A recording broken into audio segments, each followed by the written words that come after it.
Oke, selamat datang di Praktikum Desjar Modul 5.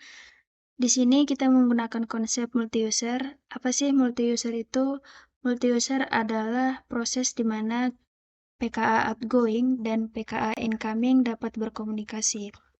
Nah, di dalam modul 5 ini kita menerapkan atau pengimplementasian dari materi modul 1 sampai modul 4.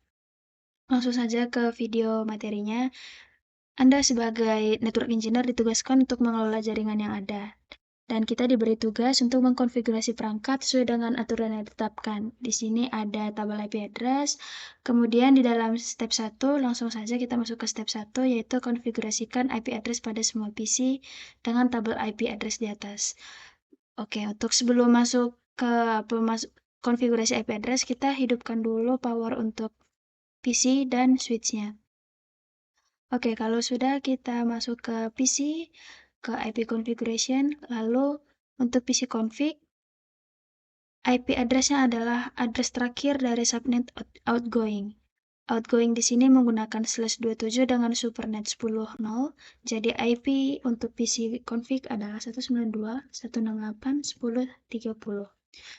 Maka subnet mask-nya menjadi 224, dan untuk gateway-nya adalah IPv4 address router yang terhubung. Mungkin teman-teman bertanya di bagian mana routernya untuk di PKA ini, namun simak saja video ini untuk mengetahui apa pengertian dari gateway IPv4 address router yang terhubung.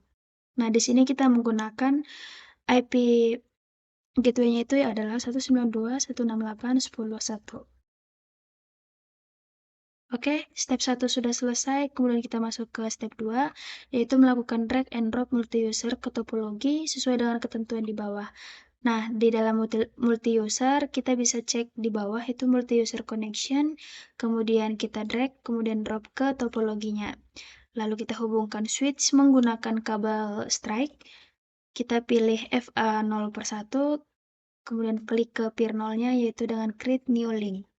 Kemudian kita ke extensions multi-user port visibility.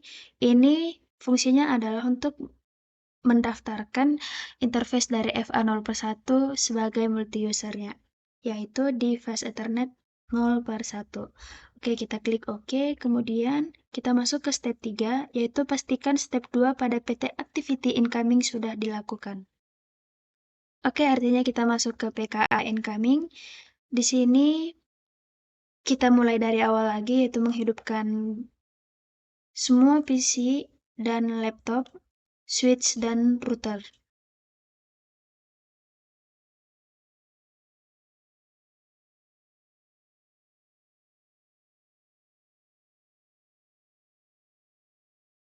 Oke, di sini ada tabel IP address, kemudian langsung saja kita masuk ke step 1, konfigurasikan IP address pada semua PC sesuai dengan tabel yang ada di sini. Oke, untuk laptop 0, kita masukkan IP-nya sesuai dengan tabel yang ada.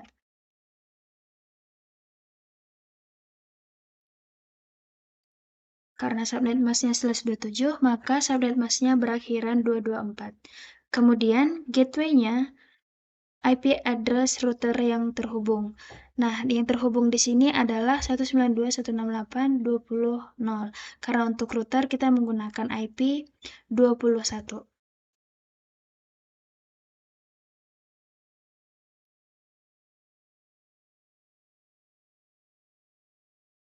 Begitu juga untuk PC0 kita masukkan IP, subnet mask, dan default gateway-nya.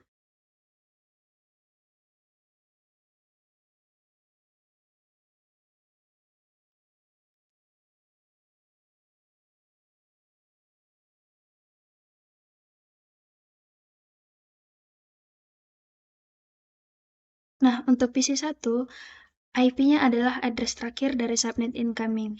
Subnet incoming adalah 20.0/27, maka IP terakhirnya adalah 192.168.30.1. Maaf, 20.30.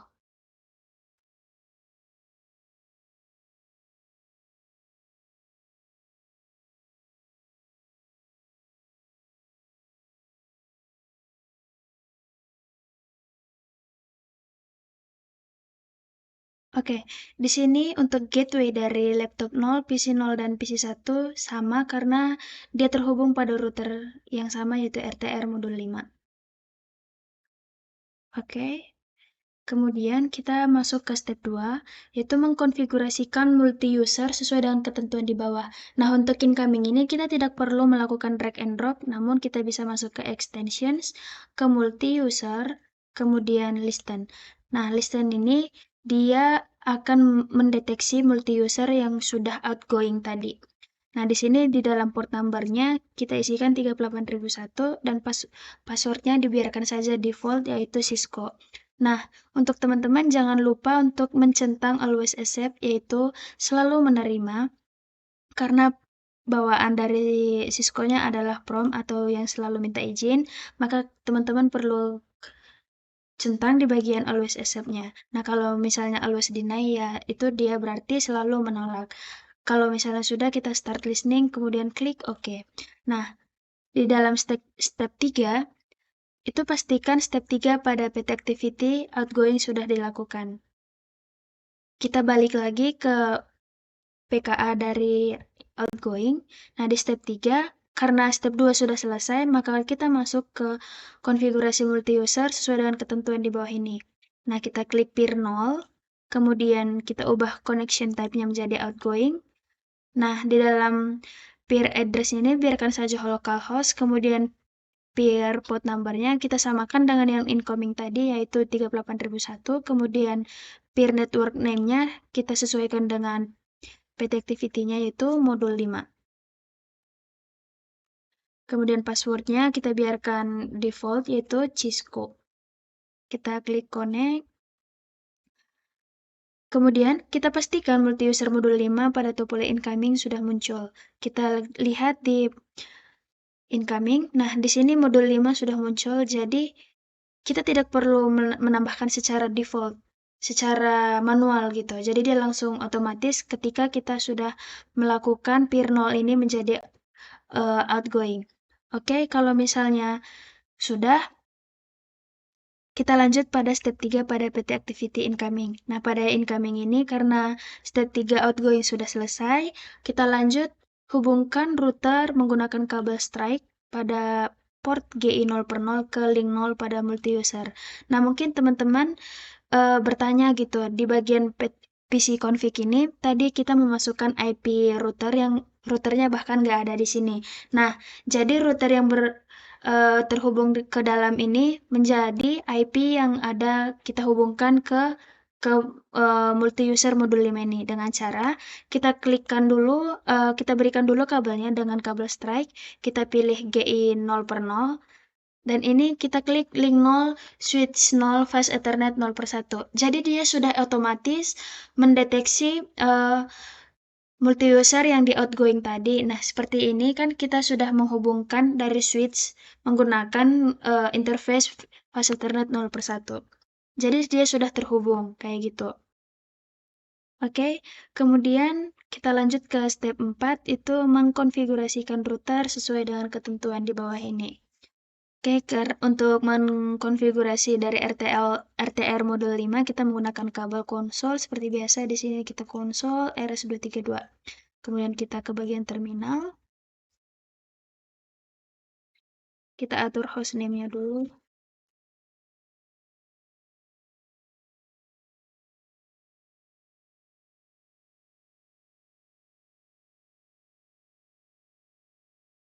Nah, karena passwordnya terenkripsi exit mode, maka kita menggunakan perintah enable secret. Di sini untuk meminimalisir angka typo, kita lakukan copy saja. Oke.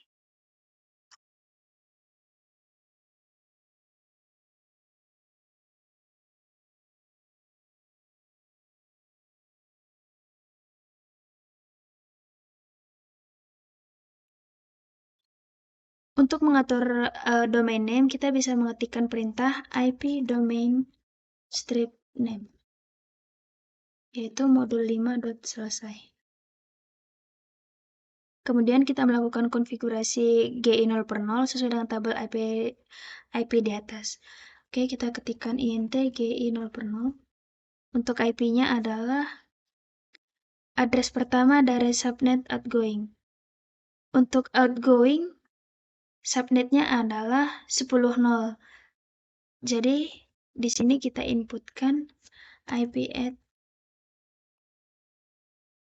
192.168.10.1. Inilah mengapa alasan dari PC config kita menggunakan gateway yang ini. Oke, kalau misalnya sudah, kita masih di bagian incoming ya teman-teman.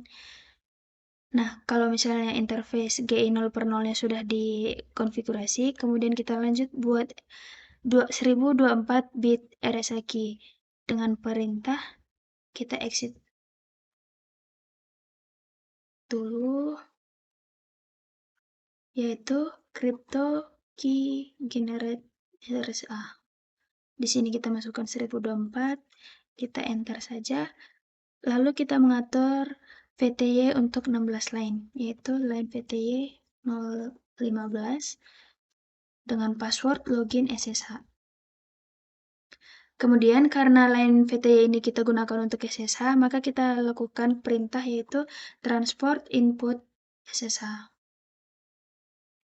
Oke, step 4 sudah selesai. Kita masuk ke step 5, yaitu pastikan step 4 pada PT activity outgoing sudah dilakukan.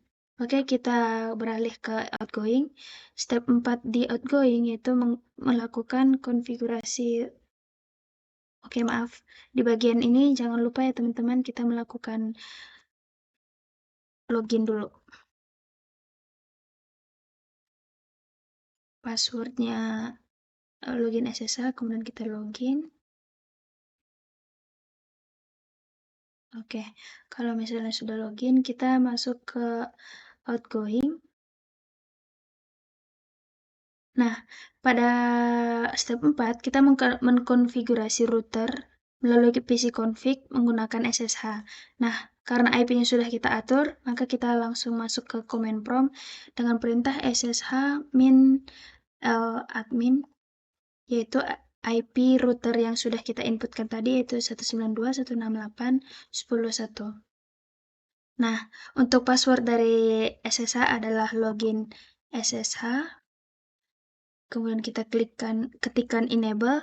Nah, untuk enable ini diminta password, yaitu password yang terenkripsi exit mode, yaitu akhirnya selesai. Kita copy, kita masukkan ke bagian sini. Oke, kita enable. Karena kita di bagian outgoing, kita lanjutkan ke konfigurasikan interface GI 0/1 sesuai dengan tabel IP address di atas. Oke, kita masuk ke interface-nya. Oke, kita cek dulu IP address untuk GI 0/1 adalah address pertama dari subnet incoming.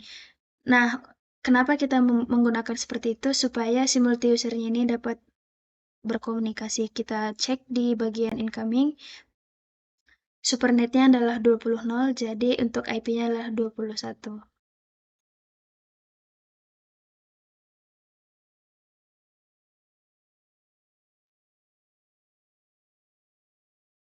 Kemudian no shutdown. Oke. Kalau misalnya step 4-nya sudah selesai, kita lakukan tes koneksi, yaitu dari PC config menuju laptop 0. Seperti yang teman-teman lihat, PC config berada pada PKA outgoing, sementara laptop 0 berada pada PKA incoming. Maka kita lakukan ping untuk mengetes apakah multi-user sudah berhasil kita konfigurasi, yaitu dengan cara ke command prompt. Ini kita end aja, kemudian exit. Kita ketikkan IP-nya si laptop 0. Laptop 0 IP-nya adalah 2010. Oke, ping 192.168.20.10.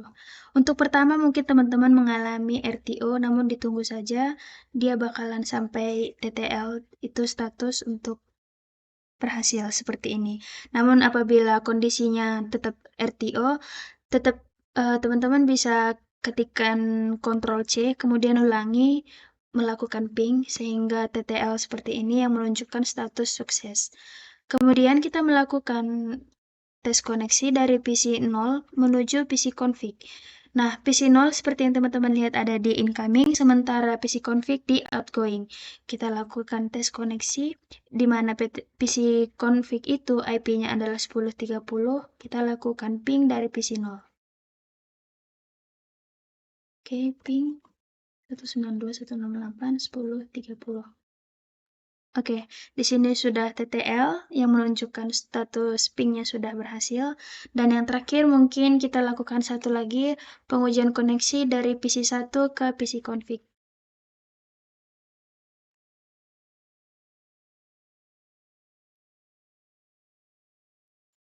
Oke, sudah berhasil juga. Jika teman-teman sudah berhasil melakukan tes koneksi, artinya multi-user, SSH, subnetting, dan materi dari modul 1, 2 sudah berhasil teman-teman lakukan. Terima kasih, semoga video ini bermanfaat untuk praktikumnya, semoga dilancarkan.